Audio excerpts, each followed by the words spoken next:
A man with epilepsy is recovering after a seizure caused him to crash his car. The man then reached out to us here at 2 News because he says that Dayton police and paramedics apparently did not properly recognize his medical condition. Tonight, Birshel Edmey is asking questions about whether police are prepared to spot such conditions in the field. Greg Ontiveros is a 38-year-old who suffers from nocturnal epilepsy. It's a brain disorder that causes him to have seizures in his sleep. It's been a decade since his diagnosis, and he's never had a seizure while awake. That is until early this fall. That's when Ontiveros says he learned just how unprepared first responders are to deal with his condition. Greg Ontiveros strums his guitar, but he says he can't feel the sensation in his thumbs. It happened while I was driving to a friend's house. I was going there to practice some guitar. In early October at Siebenthaler Avenue and Riverside Drive, the licensed driver had a seizure and crashed into a pole. But instead of being treated like a patient, he says he was treated like a criminal. I was actually handcuffed during my seizure and put face down on the ground. I reviewed the police report. It echoes Ontiveros' description. Officers, quote, grabbed a hold of Ontiveros' shirt and pulled him out of the car and onto the pavement. We were able to secure him in handcuffs. Dayton police officials told me the epilepsy patient was restrained because he was resisting and could cause harm. When I went to a neurologist, I learned those with the brain disorder should be handled delicately. When someone is having a seizure, what should you not do? Okay.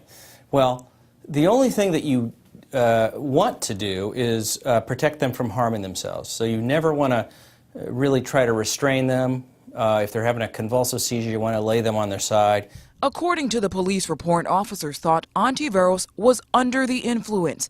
That same report claims blood tests, however, confirm the man was sober with, quote, no signs of alcohol or drugs. But Dr. Moore told me it's common to mistake seizures with being under the influence.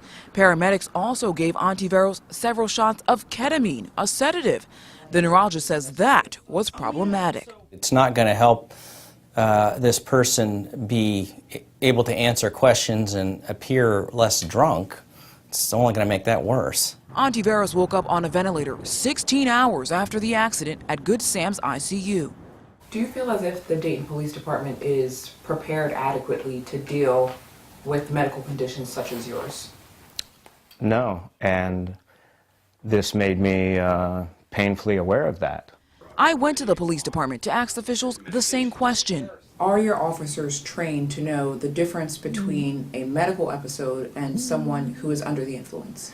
Yes. Lieutenant Matthew Dickey supervises West Patrol where the crash happened. He explained to me that the department requires 32 hours of training on this subject during the police academy.